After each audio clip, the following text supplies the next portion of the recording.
اب یہ آپ سمجھ جائیں کہ جو سائفر آتا ہے فورن آفس کے اندر وہ کبھی کسی کے پاس نہیں جاتا, وہ صرف فورن آفس میں رہتا ہے, وہ چوری نہیں ہو سکتا, وہ فورن آفس میں پڑا ہوتا ہے. جو ہمارے پاس آتا ہے اور جس میں prime minister, president, army chief, ISI کا چیف, اور پھر ایک جاتا ہے اس کا جو جاتا ہے کیبنٹ سیکرٹری کے پاس, یہ یاد رکھیں کہ یہ وہ سائفر نہیں جاتا. یہ سائفر کا جو مفہوم ہوتا ہے وہ اپنے لفظوں میں لکھ کے ہمارے پاس پہنچتا ہے. تو سائفر فورن آفس میں رہتا ہے, وہ کبھی وہ نہ چوری ہوا ہے, نہ وہ اور کوئی دیکھ سکتا ہے, نہ پرائم منسٹر, ہم کوئی نہیں دیکھ سکتے, کیونکہ یہ سائبر سیکیورٹی کا قانون ہے جو کہ کیبنٹ ڈویژن بتاتی ہے ان کو, فورن آفس کو. تو پہلے تو یہ سائٹ پہ کر دیں کہ سائفر کا جو کوڈ تھا وہ کبھی بھی پبلک نہیں ہوا, کسی نے نہیں وہ دیکھا, بشمول پرائم منسٹر کے, ہم نے کسی نے نہیں وہ دیکھا. ہمارے پاس وہ آیا کہ وہ سائفر کے اندر ایمبیسڈر اسد مجید اور ڈونلڈ نون نے کیا بات چیت کی, وہ ہمارے پاس آیا. اب سب کے لیے وہ میں نے بڑے احتیاط سے اس کو جب میرے سامنے آیا تو بڑے ہم نے احتیاط کی. کیا کیا ہم نے؟ سب سے پہلے اس کو فیصلہ کیا آپس میں کہ ہم یہ پبلک نہیں, ابھی اس کے اوپر بات نہیں کریں گے, کیونکہ OIC کی کانفرنس تھی پاکستان میں 22 اور 23 مارچ کو, تو سائفر آ چکا تھا 6 مارچ کا. ہم نے اس کانفرنس کی وجہ سے ہم چپ کر کے بیٹھے رہے کہ کیونکہ باہر سے منسٹر آ رہے ہیں اور شور میں جاتا ہے اس کا, تو ہم نے کہا ملک کو نقصان پہنچے گا. حالانکہ جو سائفر کے اندر چیزیں ہیں وہ میں آپ کو بتاؤں, اس سے بڑا نقصان ملک کو کیا پہنچنا تھا کہ پوری سازش ہوئی گورنمنٹ گرانے کی, رجیم چینج کی. 27 تاریخ کو میں نے جلسے میں جو ایک کاپی لہرائی وہ سائفر نہیں تھا, جو سائفر کے اندر پیغام تھا, تو وہ میں نے بتایا. اور میں نے تب بھی محتاط رہا, میں نے یہ نہیں بتایا کہ میں نے کہا یہ بڑا سینسٹیو ہے, میں نے لکھ کے بتایا کہ میں صرف کوئی غلط بات نہ کہہ دوں, کیونکہ انٹرنیشنل ریلیشنز ہیں, ہماری دوسرے ملکوں کے ساتھ تعلقات ہیں, وہ نہ خراب ہو جائیں. اس کے بعد میں نے کیبنٹ میں رکھا, کیبنٹ کے سارے ممبرز کو بتایا گیا کہ یہ سائفر آیا ہے, اور یہ سمجھ لیں کہ یہ کتنی بڑی اس ملک سے, میں سمجھتا ہوں کہ یہ کتنی بڑی ملک کی توہین ہوئی کہ ایک باہر کا ایک آفیشل وہ پاکستان کے ایمبیسڈر کو کہہ رہا ہے کہ اپنے پرائم منسٹر کو اگر تم نے نہ ہٹایا, ووٹ آف نو کانفیڈنس, جو پھر سے میں یاد کرا دوں کہ ابھی آئی نہیں تھی, تو پاکستان کے لیے مشکلات ہوں گی, اور اگر اس کو ہٹا دیا تو سب کچھ معاف ہو جائے گا. یہ تھا سائفر میں. اور جو ایمبیسڈر تھے, پھر سے میں آپ کو بتا دوں, اسد مجید, انہوں نے لکھا اس میں کہ میرے خیال میں تمہیں اس کے امریکہ کے خلاف ان کو پروٹیسٹ کرنا چاہیے, ڈیمارش کرنا چاہیے کہ یہ کبھی اس طرح کی زبان استعمال نہیں ہوتی, ایسی دھمکی نہیں دی جاتی. میں پہلے کیبنٹ میں رکھتا ہوں, پھر 28 مارچ کو نیشنل سیکیورٹی کونسل میں رکھتا ہوں, اور وہ نیشنل سیکیورٹی کونسل میں سارے سروس چیف ہوتے ہیں. جنرل باجوہ تھے وہاں, ایئر چیف تھے ادھر, نیوی کے چیف تھے, جوائنٹ چیف آف سٹاف تھے, ہمارے ساری کیبنٹ کے سینئر ممبرز تھے, فورن آفس کے سیکرٹری بیٹھے ہوئے تھے. اور اس میں کیا فیصلہ ہوتا ہے کہ ہمیں جس طرح ایمبیسڈر اسد مجید نے ریکمینڈ کیا, ہمیں ڈیمارش کرنا چاہیے, ہمیں امریکہ کو پروٹیسٹ کرنا چاہیے کہ یہ آپ نے ہمارے اندرونی معاملات میں مداخلت کی. تو جب وہ اس میں آ گیا نیشنل سیکیورٹی کونسل میں اور ڈیمارش کر دی, تو جو اس کی جو سائفر کے اندر چیزیں لکھی ہوئی تو وہ تو پبلک ہو گئی, کیونکہ جب آپ نے پبلک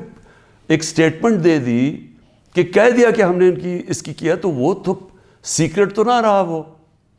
کیونکہ ڈیمارش نے اپنے کس پہ, تو یہ چیزیں سامنے آ گئی نیشنل سیکیورٹی کونسل میں, اور کیبنٹ میں بھی ڈسکس ہو گئی. اس کے بعد پارلیمنٹ کے اندر ہم نے ان کیمرہ سارے اپوزیشن لیڈرز کو بلایا کہ آپ کو پتہ ہونا چاہیے کہ کس طرح کی پاکستان میں توہین ہوئی. سارے اپوزیشن لیڈرز نے منع کر دیا جانے کا, کیونکہ یہ سارے حصہ تھے اس سازش کے. میں کوشش کر رہا ہوں کہ سارے ملک کو بتاؤ کہ قوم کی کتنی توہین ہوئی ہے, یہ منع کر دیتے ہیں. پھر پارلیمنٹ سے جو اسپیکر ہوتے ہیں وہ چیف جسٹس آف پاکستان کو بھیجتے ہیں, اور میں بھی انہیں کہتا ہوں کہ اس کے اوپر انکوائری کریں کہ یہ جو مداخلت ہوئی ہے اس کے اندر پتہ تو چلے کہ یہ ہوا کیا, کتنی بڑی سازش ہوئی ہے کہ سٹی گورنمنٹ کے اوپر, الیکٹڈ پرائم منسٹر کے اوپر دھمکی ملتی ہے, اور پھر اس کے گورنمنٹ گرانے کی پوری تیاریاں شروع ہو جاتی ہیں, لوگ بھاگنا شروع ہو جاتے ہیں, الائز چلے جاتے ہیں. اور یہ پیغام کس کو تھا؟ مجھے تو پتہ تھا پیغام کس کو ہے, جنرل باجوہ کے لیے پیغام دیا گیا تھا, کیونکہ اسی کے پاس پاور تھی نا گورنمنٹ گرانے کی, باقی تو کوئی پرائم منسٹر کو نہیں ہٹا سکتا تھا. تو اس کے بعد جب یہ, اور پھر کیبنٹ کے اندر ہم نے اس کو ڈی کلاسیفائی بھی کر دیا. تو مجھے ابھی تک یہ نہیں سمجھ آ رہی کہ ایف آئی اے چاہتی کیا ہے, کہ جب سائفر تو سیف, جس طرح ثناء اللہ نے کہا وہ فارن آفس میں پڑا ہے,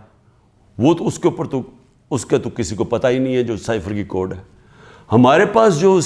جس کو پیرافریز کہتے ہیں انگریزی میں لفظ, ہمارے پاس جو آتا ہے وہ تو اس کا مفہوم آیا تھا,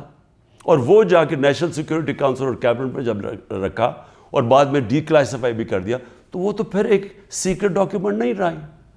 اب اصل چیز پہ آ جائیں کہ کیا کسی ملک میں کوئی بتا سکتا ہے, ہمارا تو 25 کروڑ کی آبادی ہے, کسی 50 لاکھ کی آبادی, چھوٹے چھوٹے نیوزی لینڈ جیسے شہر, چھوٹے سے یعنی ملک, اور کتنے ہیں ایسے, ہالینڈ ہیں, چھوٹے چھوٹے شہر ہیں, چھوٹی چھوٹی آبادی ہے. کوئی تصور کر سکتا ہے کہ کسی ملک سے, امریکہ کا کوئی بھی جس طرح آفیشل, وہ جا کے اس کے ایمبیسڈر کو کہے کہ اپنے پرائم منسٹر کو گرا دو, نہیں تو ہم تمہیں یہ کر دیں گے. جب امریکہ نے رجیم چینج کیا پہلے, تو جو خود ہی ان کے سی آئی اے کے اور MI6 کے جو پیپرز ڈی کلاسیفائی ہوئے ہیں, ان میں کیا چیز نکلی؟ مصدق کی گورنمنٹ گرائی گئی, رجیم چینج کیا گیا 1950 کی دہائی میں. تو وہ تو کوئی سائفر نہیں بھیجا وہاں, وہ تو کوئی ایمبیسڈر سے پیغام نہیں بھیجا, وہ تو پہلے پوری سازش کی گئی اپوزیشن کے ساتھ مل کے, میڈیا کے ساتھ میڈیا پہ پیسہ چلا, پہلے اس کو برا بھلا کہا گیا, اور پھر ان کے آرمی چیف کے ذریعے اس کی گورنمنٹ گرا دی. اور پھر دوسری 70 کی دہائی میں چلی کے اندر پریزیڈنٹ ایلیندا کو گرایا گیا, اور وہ بھی کسی نے سائفر نہیں بھیجا, انہوں نے ان کے آرمی چیف کے ذریعے اس کی گورنمنٹ گرا دی, کو کر دیا. تو جب رجیم چینج ساؤتھ امریکہ میں بھی ہوتا ہے تو اس طرح تو پھر بھی نہیں ہوتا کہ پہلے وہ کوئی ایمبیسڈر سے دھمکی دی جائے. تو میں آخر میں یہ کہنا چاہتا ہوں اپنی قوم سے کہ دیکھیں, یہ کوششیں ساری ہو رہی ہیں کسی نہ کسی طرح عمران خان کو راستے سے ہٹانے کی. یہ پوری ہر چیز کے پتہ نہیں 180 کیسز ہیں, اور ایک اور وارنٹ بھی نکلا ہی ہے. الیکشن کمیشن کی توہین ہو گئی, یہ دنیا میں آپ نے نہیں کبھی سنا. عدالتوں کی تو توہین ہوتی ہے, الیکشن کمیشن کی توہین ہونے وارنٹ نکلائیں. پوری کوشش ہے کسی نہ کسی طرح اس کو جیل میں ڈال دیں. میں کھڑا ہوں, جیل کے لیے بھی تیار ہوں, لیکن قوم کو میں یہ بتا دوں کہ میں انشاءاللہ ہر کیس کا ثابت کروں گا اسی ملک میں بیٹھ کے کہ ہر کیس انہوں نے جعلی بنایا ہے, بوگس بنایا ہے, اور ہر کیس جب عدالت میں جائے گا, جب سنا جائے گا, کوئی جج بھی سزا نہیں دے سکتا پورا کیس سن کے, کیونکہ یہ سارے جعلی کیسز ہیں. اور اس کا مقصد اس ملک میں انصاف نہیں لانا, اس ملک میں انصاف کی قبر کھودنی ہے, تاکہ کسی طرح جنگل کا قانون جو طاقتور ہے وہ کسی طرح اس ملک کی جمہوریت بھی ختم کر دے, وہ طاقتور اس ملک کی عوام کی آواز ختم کر دے, وہ اس ملک کی سب سے بڑی پارٹی کو کسی طرح ختم کر دے, اور کسی نہ کسی طرح یہ چوروں کا ٹولہ جو 30 سال سے ملک کو لوٹ رہا ہے, کسی نہ کسی طرح اس کو پھر اوپر بٹھا دے. یہ ہے ساری گیم. پاکستان زندہ باد.